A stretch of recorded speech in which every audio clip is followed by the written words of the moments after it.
എല്ലാ കാൻഡിഡേറ്റ്സും ഇപ്പോൾ test series ഒക്കെ എഴുതി ഓപ്പൺ ടെസ്റ്റ് ഒക്കെ എഴുതിയിരിക്കുന്ന ഒരു ഫേസിലായിരിക്കും. ഇനി വരുന്ന ഒരു 10 ദിവസം എങ്ങനെയാണ് യൂട്ടിലൈസ് ചെയ്യേണ്ടത്, എന്തൊക്കെയാണ് ചെയ്യേണ്ടത്, എല്ലാവരും നേരിടുന്ന ഒരു മെൻ്റൽ സ്ട്രെസ്സ്, അതിനെപ്പറ്റിയൊക്കെ നമുക്കൊന്ന് സംസാരിക്കാം.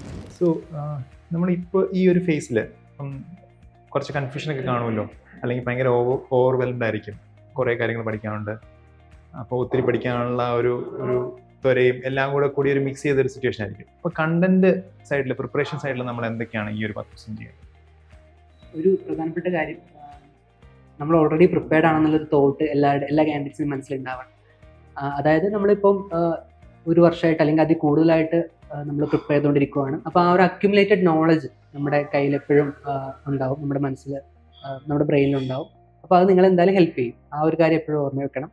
പിന്നെ അടുത്തൊരു ഇമ്പോർട്ടൻറ്റ് കാര്യം, ഇനിയിപ്പോൾ ഒരു 10 ഡേയ്സ് മാത്രമേ ഉള്ളൂ. അപ്പോൾ നമ്മൾ ഈ 10 ഡേയ്സിലേക്ക് ഒരു പ്ലാൻ പ്രിപ്പയർ ചെയ്യുമ്പോൾ ഒരുപാട് വലിയ അൺഅച്ചീവബിൾ ആയിട്ടുള്ള പ്ലാൻസ് ഉണ്ടാക്കാതെ നോക്കണം. അത് ഭയങ്കര പ്രധാനപ്പെട്ടതാണ്. നമുക്കത് ചെയ്യാതെ അല്ലെങ്കിൽ അച്ചീവ് ചെയ്യാൻ പറ്റാതെ വന്നു കഴിഞ്ഞാൽ അതിലൊരു ഡിസപ്പോയിൻമെൻറ്റ് ഫീൽ ചെയ്യും. അപ്പം ചെറിയ പ്ലാൻസ് മാത്രം ഉണ്ടാക്കുക വരുന്ന 10 ഡേയ്സിലേക്ക്.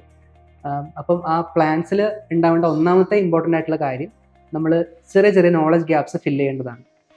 നോളജ് ഗ്യാപ്പ് ഫില്ല് ചെയ്യാന്ന് വെച്ച് കഴിഞ്ഞാൽ അതിനർത്ഥം എൻഡ് ടു എൻഡ് ബുക്സ് വായിക്കുക എന്നുള്ളതല്ല. അതിനുള്ള സമയം നമുക്കിനി ഉണ്ടാവില്ല. നമ്മൾ ചെയ്യേണ്ട കാര്യം, നമുക്കിപ്പം ഇമ്പോർട്ടൻ്റ് ആയിട്ടുള്ള കാര്യങ്ങൾ, ടോപ്പിക്സ് ഒക്കെ അറിയാം. നമ്മൾ ഓൾറെഡി കുറേ ടെസ്റ്റുകളൊക്കെ എഴുതി PYQs ഒക്കെ നോക്കി. അപ്പോൾ അതിലൊക്കെ റെക്കറിങ് ആയിട്ട് വന്ന ഏരിയാസ് ഓരോ ടോപ്പിക്കിലെയും നമുക്ക് ഇനി വായിക്കാൻ അല്ലെങ്കിൽ മറന്നുപോയ ഭാഗങ്ങൾ, അപ്പോൾ അങ്ങനെയുള്ള ഏരിയാസ് ഒന്ന് നോക്കേണ്ട ഒരു ടൈമാണ് ഇനി വരുന്ന 10 ഡേയ്സ്. അതാണ് ഒന്നാമത്തെ ഇമ്പോർട്ടൻ്റ് ആസ്പെക്ട്. ഇനി രണ്ടാമത്തെ കാര്യം റിവിഷനാണ്. ഇനി 10 ഡേയ്സിൽ നിങ്ങളൊരു പ്ലാൻ ഉണ്ടാക്കുകയാണെങ്കിൽ അതിലൊരു മെജോറിറ്റി ടൈം റിവിഷന് വേണ്ടി മാറ്റിവെക്കണം എന്നാണ് എനിക്ക് പറയാനുള്ളത്. റിവിഷൻ എന്ന് പറയുമ്പോഴും ഈ end to end book reading അല്ല റിവിഷൻ. പ്രധാനപ്പെട്ട ഭാഗങ്ങൾ മാത്രം ശ്രദ്ധിച്ച് വായിച്ച് മൾട്ടിപ്പിൾ ടൈംസ് റിവൈസ് ചെയ്യാൻ ശ്രമിക്കുക എന്നുള്ളതാണ് ശ്രദ്ധിക്കേണ്ട കാര്യം. ഇനി അടുത്ത 10 ഡേയ്സ് പ്ലാനിൽ മൂന്നാമത്തെ ഇമ്പോർട്ടൻറ്റ് കാര്യം പ്രീവിയസ് ഇയർ ക്വസ്റ്റ്യൻസ് ആണ്. നമ്മൾ കഴിഞ്ഞ വീഡിയോയിൽ പറഞ്ഞതുപോലെ പ്രീവിയസ് ഇയർ ക്വസ്റ്റ്യൻസിന് ഒരുപാട് യൂട്ടിലിറ്റി ഉണ്ട്. അപ്പോൾ ഇനി വരുന്ന 10 ഡേയ്സിൽ അതിൻ്റെ പ്രധാനപ്പെട്ട യൂട്ടിലിറ്റി എന്ന് പറയുന്നത് നമ്മൾ ആ ഒരു UPSC ലാംഗ്വേജുമായിട്ട് അഡാപ്റ്റ് ആവാൻ പറ്റും എന്നുള്ളതാണ്. അപ്പോൾ PYQസിൽ കൂടി ഒരുപാട് തവണ പോവുക, ടൈം സ്പെൻഡ് ചെയ്യുക, ആ ഒരു ലാംഗ്വേജായിട്ട് ഫെമിലിയർ ആവുക. ഇത്രയും കാര്യങ്ങളാണ് ഇനി വരുന്ന 10 ഡേയ്സ് പ്ലാനിൽ നമ്മൾ ഉൾപ്പെടുത്തേണ്ടത്.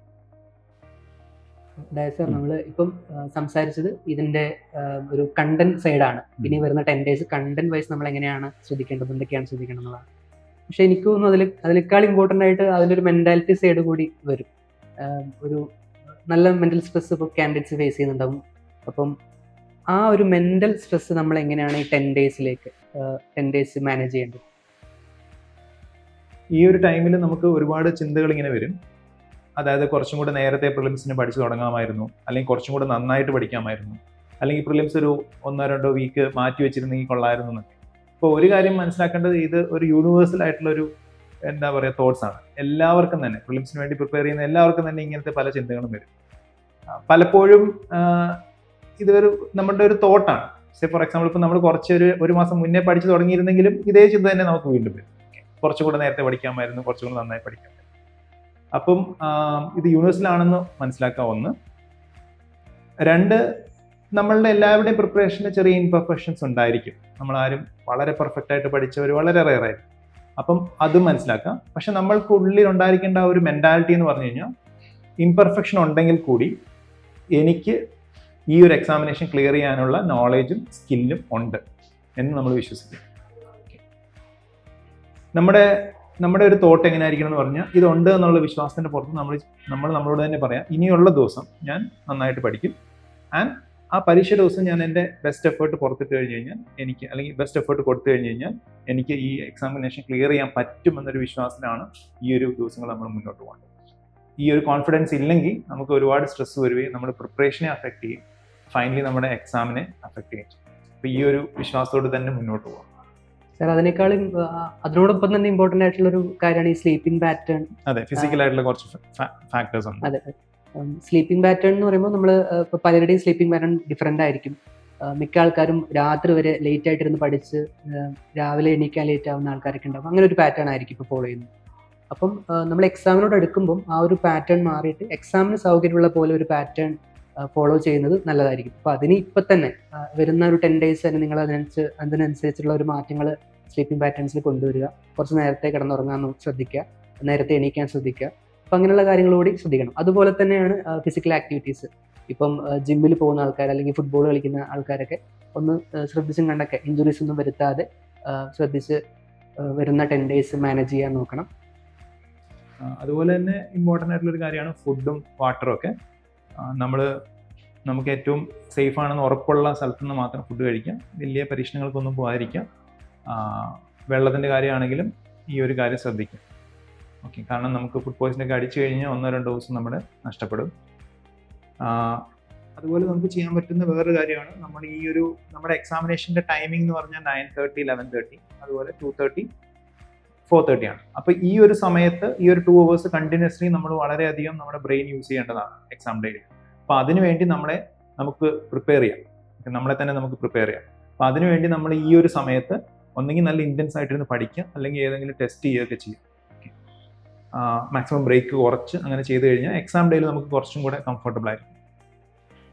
സാർ, പിന്നെ ഒരു ഇമ്പോർട്ടൻറ്റ് ക്വസ്റ്റ്യൻ ഈ സ്റ്റുഡൻസിൻ്റെ മനസ്സിൽ വരുന്നത്, ഇനിയിപ്പം ടെസ്റ്റുകൾ എഴുതണോ, അത് കംപ്ലീറ്റ്ലി അവോയ്ഡ് ചെയ്യണോ, അങ്ങനെയൊക്കെയാണ്.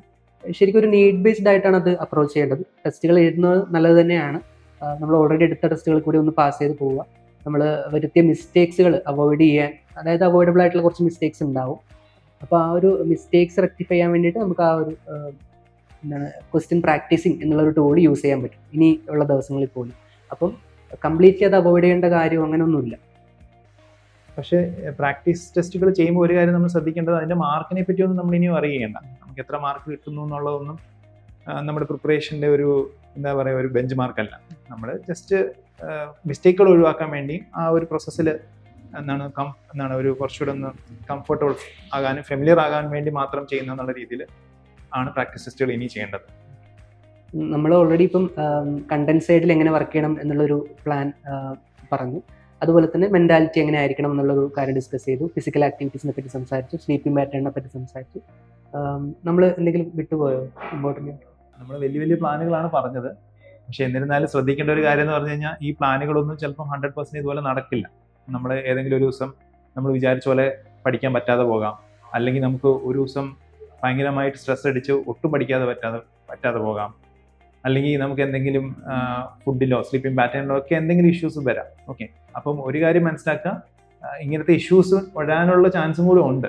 പക്ഷെ എന്നിരുന്നാലും ഈ ഒരു ദിവസമോ 2 ദിവസമോ ഒന്നും നിങ്ങളുടെ പ്രിപ്പറേഷനെ അഫക്റ്റ് ചെയ്യാൻ പാടില്ല, നിങ്ങളുടെ പരീക്ഷയുടെ ഡേയിൽ നിങ്ങളുടെ പെർഫോമൻസിനെ അഫക്റ്റ് ചെയ്യാൻ പാടില്ല. ഒരു ദിവസമോ 2 ദിവസം പോയെങ്കിൽ അത് പോട്ടെ എന്ന രീതിയിൽ ചിന്തിച്ചിട്ട് ബാക്കിയുള്ള ഡേയെ നല്ലപോലെ യൂട്ടിലൈസ് ചെയ്യാൻ വേണ്ടിയുള്ള ഒരു മെൻറ്റാലിറ്റിയിൽ വേണം ഇനിയുള്ള ഡേയ്സിനെ നമ്മൾ കാണാനായിട്ട്.